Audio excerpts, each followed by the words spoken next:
بسم اللہ والحمد للہ والصلاة والسلام علی رسول اللہ وعلی آلہ وصحبہ ومن والاه رب اشرح لی صدری ویسر لی امری واحلل عقدۃ من لسانی یفقہوا قولی اللہم انفعنا بما علمتنا وعلمنا ما ينفعنا وزدنا علما آمین یا رب العالمین۔ ریاض الصالحین میں آج ہمیں جس باب کے مطالعے کا آغاز کرنا ہے اس کا عنوان ہے باب ملاطفۃ الیتیم والبنات وسائر الضعفاء والمساکین والمنکسرین والاحسان الیہم والشفقۃ علیہم والتواضع معہم وخفض الجناح لہم۔ باب کا عنوان بہت طویل ہے، ملاطفۃ الیتیم، یتیموں کے ساتھ لطف و کرم کا معاملہ کرنا۔ یتیم اس کو کہتے ہیں کہ جس کا باپ فوت ہو جائے اور وہ جو ہے وہ بلوغت کی عمر کو نہ پہنچا ہو، تو ٹیکنیکلی یتیم وہ ہوتا ہے کہ جو بالغ نہ ہو اور جس کے سر سے والد کا سایہ اٹھ جائے۔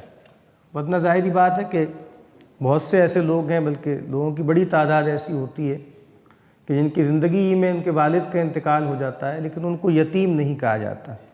ٹیکنیکلی یتیم وہ ہے کہ جو نابالغ ہے، چھوٹا ہے اور اس کے سر سے باپ کا سایہ اٹھ جائے، تو اس کے ساتھ لطف و کرم کا معاملہ کرنا، والبنات، اور بیٹیوں کے ساتھ عمدگی کا لطف کا معاملہ کرنا۔ تو اولاد کا تذکرہ بھی کیا جا سکتا تھا لیکن یہاں خاص طور پہ بنات کا تذکرہ کیا ہے، کیونکہ جو روایت بھی یہاں پر آئے گی اس میں بھی خاص طور پہ بیٹیوں کا تذکرہ ہے۔ مشرکین مکہ کا معاملہ یہ تھا کہ ان کے ہاں اولاد کی بڑی اہمیت تھی، لیکن اس میں وہ جو نرینہ اولاد ہے اس کو وہ ایسٹ سمجھتے تھے، رحمت سمجھتے تھے، اور جو بیٹیاں ہوتی تھیں اس کو ایک لائبلٹی سمجھتے تھے، ایک قرض سمجھتے تھے۔ اور قرآن مجید نے اس کا تذکرہ بھی کیا ہے کہ وَإِذَا بُشِّرَ أَحَدُهُمْ بِالْأُنثىٰ ظَلَّ وَجْهُهُ مُسْوَدًّا وَهُوَ كَظِيمٌ۔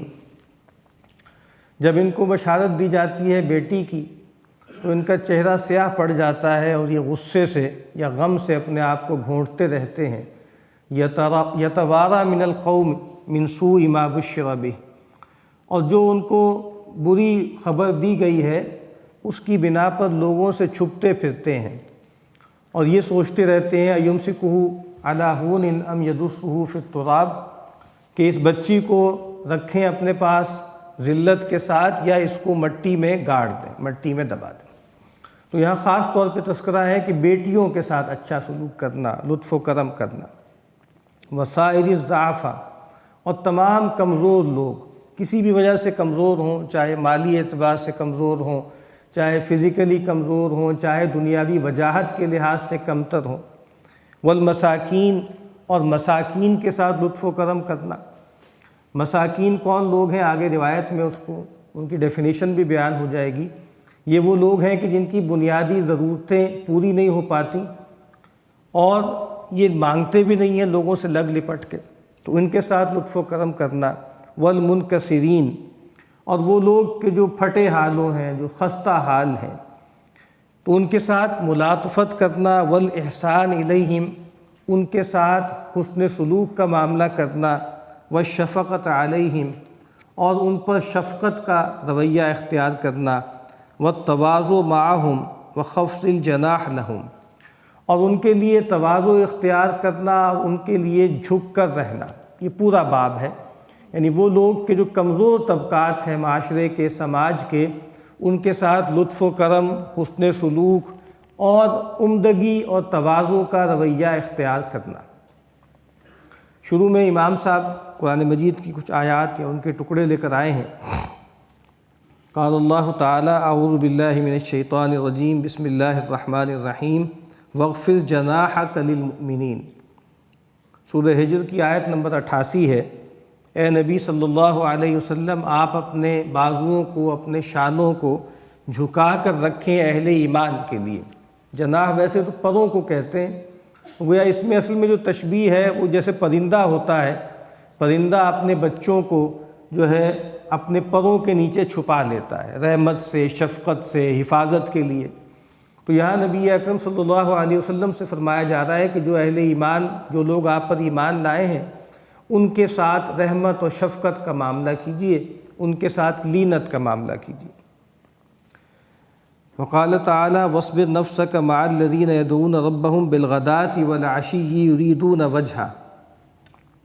اے نبی صلی اللہ علیہ وسلم، آپ اپنے آپ کو روک کر رکھیے، تھام کر رکھیے ان لوگوں کے ساتھ جو اپنے رب کو صبح و شام پکارتے ہیں، اس کی رضا کے طالب ہیں۔ ولا تعد عیناک عنہم ترید زینۃ الحیات الدنیا، اپنی نگاہوں کو ان سے تجاوز نہ کیجیے، ان سے مت ہٹائیے دنیا کی زندگی کی زینت کے لیے، اس کے طالب بن کے ان پر سے نگاہ التفات مت ہٹائیے۔ یہ جو آیت ہے یہ پچھلے باب کے شروع میں بھی آئی تھی۔ وقال تعالی فاما الیتیم فلا تقہر واما السائل فلا تنہر، یہ سورہ ضحیٰ کی آیات ہیں۔ پس جو یتیم ہے تو اس کو مت دبائیے، واما السائل فلا تنہر، اور جو سائل ہے اس کو جھڑکیے مت۔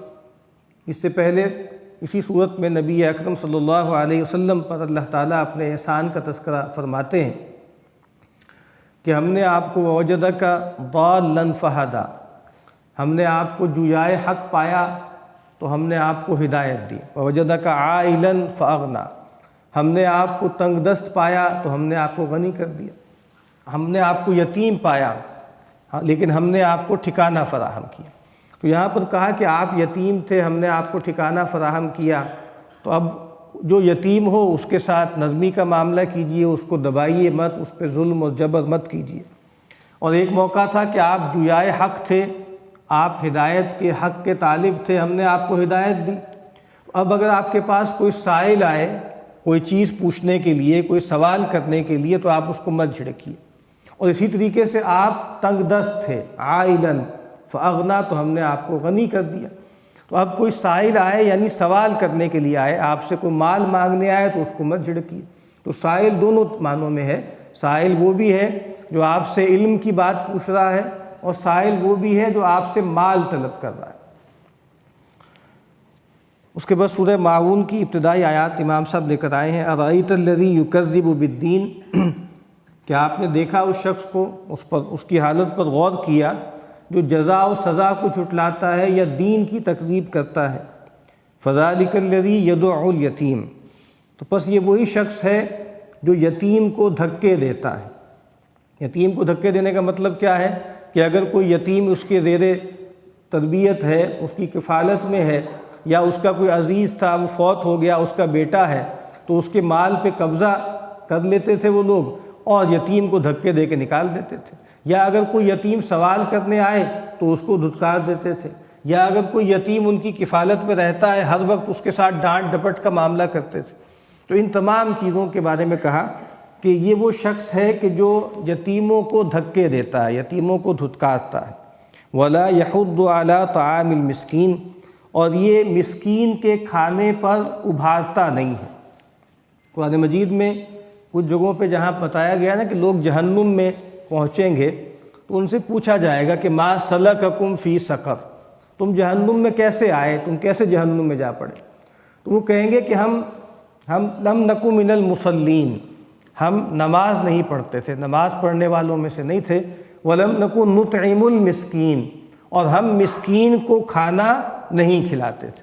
تو مسکین کو کھانا کھلانا یہ اتنی بڑی بات ہے، اور اس سے انکار کرنا، اس سے دور رہنا، یہ اتنا بڑا جرم ہے کہ یہ انسان کو جہنم میں لے جانے کا سبب ہے۔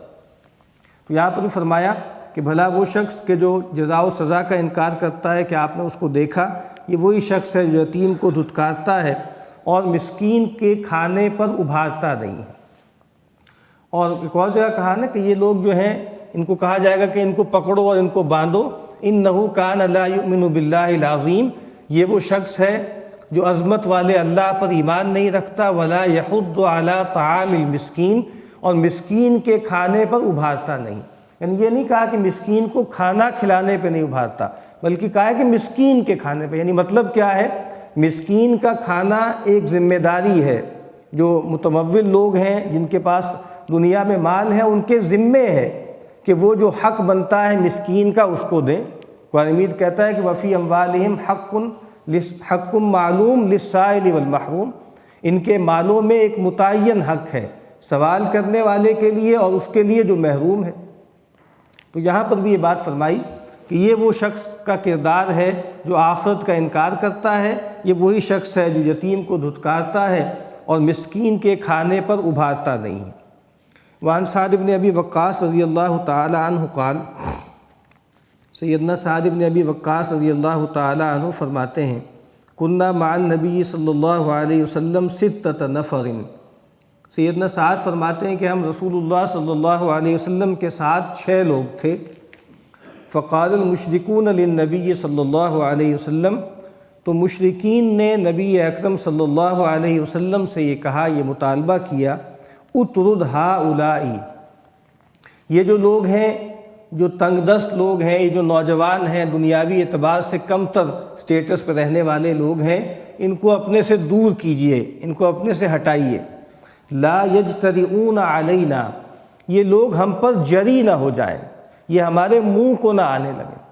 ظاہری بات ہے کہ جو مشرکین کا معاملہ تھا، ان کے ہاں ایک طرف سردار تھے، چودھری لوگ تھے، اور ایک طرف محروم طبقات تھے، غلام تھے، نوجوان تھے۔ تو نبی اکرم صلی اللہ علیہ وسلم پر ایمان لانے والے لوگ ابتداءً وہی لوگ تھے زیادہ تر کہ جو غلاموں کے طبقات سے تھے یا نوجوانوں میں سے تھے۔ تو یہاں پر بھی ایسے ہی لوگ بیٹھے ہوئے تھے رسول اللہ صلی اللہ علیہ وسلم کے پاس، جن کا آگے تذکرہ ہو رہا ہے۔ تو انہوں نے کہا کہ ہم آپ کی بات سنیں گے، آپ کی محفل میں آئیں گے اور آپ کی بات بھی ہم سنیں گے، لیکن آپ کے ارد گرد جو لوگ ہیں ہم ان کے ساتھ اٹھ بیٹھ نہیں سکتے، ہم ان کو اپنے ساتھ نہیں بٹھا سکتے۔ اور یہ چیز ان کے لیے بہت عجیب سی بات تھی، یعنی وہ یہ خیال کرتے تھے کہ اگر یہ دین ہدایت ہے، اگر یہ دین کوئی خیر ہے، تو کیا انہی لوگوں کو اللہ تعالیٰ نے منتخب کیا ہے؟ دنیا کا خیر تو ہمیں ملا ہے، دنیا کی بھلائی تو ساری ہمیں ملی ہے، تو اگر یہ دین بھی خیر ہوتا تو ہمیں ملتا۔ اس لیے وہ کہتے تھے کہ ہؤلاء من اللہ علیہم من بیننا، کیا یہ لوگ ہیں، یہ تنگ دست، یہ فقیر، جن کو اللہ تعالیٰ نے جن پر احسان کیا ہے ہمارے مابین؟ تو انہوں نے رسول اللہ صلی اللہ علیہ وسلم سے درخواست کی، چودھری لوگوں نے، سرداروں نے، کہ آپ ان لوگوں کو ہمارے اپنے پاس سے ہٹائیں، یہ اگر ہم ان کے ساتھ اٹھنا بیٹھنا شروع کر دیں گے تو یہ ہم پر جری ہو جائیں گے، ہمارے منہ کو آئیں گے۔ اور سیدنا سعد کہتے ہیں کہ کون لوگ تھے؟ وَكُنْتُ أَنَا وَابْنُ مَسْعُودٍ وَرَجُلٌ مِّنْ حُذَيْلَ وَبِلَالَ وَرَجُلَانِ لَسْتُ أُسَمِّيهِمَا، کہا کہ میں تھا، عبداللہ ابن مسعود تھے، قبیلہ حذیل کے ایک صاحب تھے، سیدنا بلال تھے، اور 2 لوگ تھے جن کا میں نام نہیں لیتا۔ دونوں طرح ترجمہ کیا گیا ہے کہ جن کا نام میں نہیں جانتا یا جن کا نام میں نہیں لیتا۔ کچھ لوگوں نے کہا کہ اس سے مراد سیدنا ابوبکر اور عمر تھے، تو ان کا مرتبہ چونکہ بلند تھا، وہ ظاہری بات ہے کہ فقراء کے طبقے میں سے نہیں تھے اور کمزور طبقات میں سے نہیں تھے، اس وجہ سے سیدنا سعد نے ادباً ان کا نام نہیں لیا کہ یہ 6 لوگ وہاں موجود تھے۔ تو ایسے موقع پر مشرکین نے نبی اکرم صلی اللہ علیہ وسلم سے مطالبہ کیا کہ آپ ان لوگوں کو اپنے سے ہٹائیے، دور کیجیے۔ فوقع فی نفس رسول اللہ صلی اللہ علیہ وسلم ما شاء اللہ ان یقع فحدث نفسہ، تو رسول اللہ صلی اللہ علیہ وسلم کے جی میں آیا جو اللہ نے چاہا، وہ آپ کے جی میں آیا، اور آپ نے اپنے آپ سے کچھ بات کی، آپ نے اپنے جی میں کچھ سوچا، یعنی آپ نے یہ سوچنا شروع کیا کہ یہ جو لوگ ہیں، سردار ہیں، یہ چودھری ہیں، یہ انفلوئنشل ہیں، اور یہ اگر ایمان لے آئیں گے تو ایک کے ایمان لانے سے پورا طبقہ، پورا قبیلہ ایمان لے آئے گا، اور یہ جو میرے ساتھ لوگ بیٹھے ہیں، یہ میرے ظاہری بات ہے مجھ سے محبت کرتے ہیں، مجھ پر ایمان لانے والے ہیں، مجھ پر مر مٹنے والے ہیں، اگر میں ان کو ذرا کچھ دیر کے لیے دور بھی ہٹا دوں تو ظاہری بات ہے یہ لوگ برا تو نہیں مانیں گے، ان کو ظاہری بات ہے کہ یہ بات بری نہیں لگے گی، اور بس یہ لوگ اگر میں ان کو دعوت دے دوں اور یہ ایمان لے آئیں تو اچھا ہو جائے گا۔ تو جیسے ایسا کوئی خیال رسول اللہ صلی اللہ علیہ وسلم کے جی میں پیدا ہونا شروع ہوا۔ فانزل اللہ تعالی، تو اللہ تعالیٰ نے پھر یہ آیت اتاری، سورہ انعام کی آیت نمبر 52، وَلَا تَطْرُدِ الَّذِينَ يَدْعُونَ رَبَّهُمْ بِالْغَدَاةِ وَالْعَشِيِّ يُرِيدُونَ وَجْهَهُ، اے نبی آپ ان لوگوں کو اپنے سے دور مت کیجئے جو اپنے رب کو پکارتے ہیں صبح و شام اس کی رضا چاہتے ہوئے۔ تو اللہ کے نبی صلی اللہ علیہ وسلم کو منع کر دیا گیا کہ آپ ان لوگوں کی تالیف قلب کے لیے یہ جو لوگ ہیں، جو دبے ہوئے ہیں، پسے ہوئے ہیں، کمزور طبقات ہیں، ان کو اپنے سے دور مت کیجیے۔ یہ آپ پر ایمان لانے والے ہیں اور آپ ان کو اپنے ساتھ جوڑ کر رکھیے۔ اسی لیے فرمایا کہ وَإِذَا جَاءَكَ الَّذِينَ يُؤْمِنُونَ بِآيَاتِنَا فَقُلْ سَلَامٌ عَلَيْكُمْ، جب وہ لوگ آپ کے پاس آئیں جو اللہ کی آیات پر ایمان رکھتے ہیں تو آپ ان سے کہیے کہ تم پر سلامتی ہو۔ كَتَبَ رَبُّكُمْ عَلَى نَفْسِهِ الرَّحْمَةَ، تمہارے رب نے اپنے اوپر رحمت کو لکھ لیا ہے، فرض کر لیا ہے، طے کر لیا۔ تو نبی اکرم صلی اللہ علیہ وسلم کو منع کر دیا گیا کہ مشرکین کے سرداروں کی فرمائش پر ان لوگوں کو آپ اپنے سے دور نہ کریں۔ تو یہ لوگ کون تھے؟ پست طبقات تھے، ضعیف طبقات میں سے تھے، فقراء میں سے تھے، لیکن ان کا یہ اکرام گویا اللہ تعالیٰ نے کیا ہے۔ وعن حبیرہ عائذ بن عمرو المزنی وہو من اہل بیعۃ الرضوان رضی اللہ تعالی عنہ، سیدنا ابو حبیرہ عائذ بن عمرو المزنی کہتے ہیں، روایت کرتے ہیں، اور وہ اہل بیعت رضوان میں سے ہیں۔ یعنی بیعت رضوان جیسے بدر میں جو لوگ شریک ہوئے تھے، یہ ایک بڑا بینچ مارک تھا، اس لیے ایک روایتوں میں کسی صحابی کا تذکرہ آتا ہے تو بیان ہوتا ہے کان شہید بدرن، کہ یہ بدر میں موجود تھے۔ اسی طریقے سے وہ لوگ کہ جنہوں نے نبی اکرم صلی اللہ علیہ وسلم کے ہاتھ پر بیعت کی حدیبیہ میں، ایک جو ہے کیکر کے درخت کے نیچے، ان لوگوں کو کہا جاتا ہے کہ یہ اہل بیعت رضوان، انہوں نے بیعت رضوان کی۔ بیعت رضوان اس لیے کہا جاتا ہے کیونکہ اللہ تعالیٰ کی طرف سے ان لوگوں کے لیے اپنی رضا کا اعلان ہو گیا۔ لقد رضی اللہ عن المؤمنین اذ یبایعونک تحت الشجرہ، بے شک اللہ تعالیٰ راضی ہو گیا ان اہل ایمان سے جنہوں نے آپ سے درخت کے نیچے بیعت کی۔ تو یہ بیعت رضوان کرنے والے لوگوں میں سے تھے۔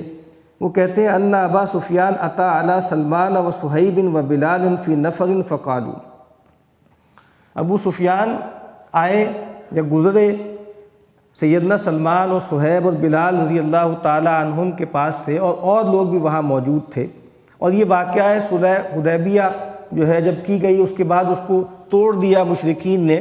پھر لگتا یہ ہے کہ شاید یہ وہی واقعہ ہے کہ جب وہ صلح کی تجدید کے لیے آئے تھے، تو ان کا گزر ان لوگوں میں سے ہوا۔ اور یہ تینوں صحابہ کون ہیں؟ یہ صحابہ بھی ان طبقات میں سے تھے جو جن کو گھٹیا سمجھا جاتا تھا، کمتر سمجھا جاتا تھا، فقراء جو ہے وہ صحابہ میں سے تھے۔ فقالو، تو انہوں نے، ان تین لوگوں نے ابو سفیان سے کہا ما اخذت سیوف اللہ من عدو اللہ ما اخذہا، کہ ابھی اللہ تعالیٰ کی تلواروں نے اللہ کے دشمن سے اپنا حق وصول نہیں کیا۔ اب وہ وقت آنے والا ہے، اب ہمیں غلبہ ہونے والا ہے، اب اللہ کی جو تلواریں ہیں وہ اللہ کے دشمنوں سے اپنا حق جو ہے وہ وصول کریں گی۔ یعنی اب گویا تمہاری خیر نہیں ہے، اب گویا ہمیں اللہ تعالیٰ تمکن دینے والا ہے، غلبہ دینے والا ہے۔ فقال ابو بکر رضی اللہ عنہ، سیدنا ابو بکر بھی موجود تھے، انہوں نے فرمایا اتقولون ھذا لشیخ قریش و سیدہم، انہوں نے کہا کہ بھئی تم یہ بات کر رہے ہو قریش کے ایک بزرگ آدمی پر اور ایک ان کے جو سردار کو کہہ رہے ہو، یہ بڑے آدمی ہیں، ان کا بڑا مرتبہ ہے، تو بہرحال ان کی تعلیف قلب کے لیے انہوں نے یہ بات کہی کہ تم ان کے بارے میں ایسی بات کیوں کہہ رہے ہو۔ فاتى النبی صلی اللہ علیہ وسلم فاخبرہ، تو سیدنا ابو بکر نبی اکرم صلی اللہ علیہ وسلم کی خدمت میں آئے اور ساری بات بیان کی کہ ایسے ابو سفیان کا گزر ہوا تھا اور ان لوگوں نے یہ بات کہی اور میں نے ان کو ڈانٹا۔ فقال، تو اللہ کے نبی نے فرمایا یا ابا بکر لعلک اغضبتہم، اے ابو بکر کیا ایسا تو نہیں ہے کہ تم نے ان کو ناراض کر دیا ہو، یعنی جو ہے بلال کو اور صہیب کو اور سلمان کو۔ اور فرمایا لئن کنت اغضبتہم فقد اغضبت ربک، اگر تم نے ان لوگوں کو ناراض کیا تو تم نے اپنے رب کو ناراض کر دیا۔ یعنی ان کا مرتبہ اللہ تعالیٰ کے ہاں اتنا اونچا ہے، اتنے مرتبے کے لوگ ہیں، دنیاوی اعتبار سے کمتر ہیں لیکن اللہ تعالیٰ کے ولی ہیں، اللہ کے محبوب ہیں۔ اور اس طرح روایت میں آتا ہے کہ من عاد لی ولیا فقد آذنتہ بالحرب، جو میرے کسی ولی کے ساتھ دشمنی رکھتا ہے میرا اس کے ساتھ اعلان جنگ ہے۔ تو کہا کہ کیا تم ان کو ناراض تو نہیں کرائے؟ فاتاہم فقال، تو سیدنا ابوبکر پریشان ہو گئے، پریشان ہو کر واپس ان لوگوں کے پاس آئے۔ فقال، اور کہا یا اخوتاہ اغضبتکم، کیا میں نے تمہیں ناراض تو نہیں کیا؟ کیا میں نے تمہیں ناراض کر دیا ہے وہ بات کہہ کر؟ قالوا لا، انہوں نے کہا کہ نہیں، یغفر اللہ لک یا اخی، اے ہمارے بھائی اللہ تعالیٰ تمہیں معاف کرے، ہم تم پر ناراض نہیں ہوئے۔ تو اس روایت کے بھی جو بنیادی پیغام ہے وہ یہی ہے کہ سیدنا صہیب ہیں، سیدنا بلال ہیں، سیدنا سلمان ہیں، یہ دنیاوی اعتبار سے کمتر لوگ ہیں لیکن اللہ تعالیٰ کے ہاں ان کا مرتبہ بہت اونچا ہے، بہت اعلیٰ ہے۔ دعا ہے کہ اللہ تعالیٰ ہمیں نبی اکرم صلی اللہ علیہ وسلم کے فرامین کو سمجھنے اور ان پر عمل کرنے کی توفیق عطا فرمائے۔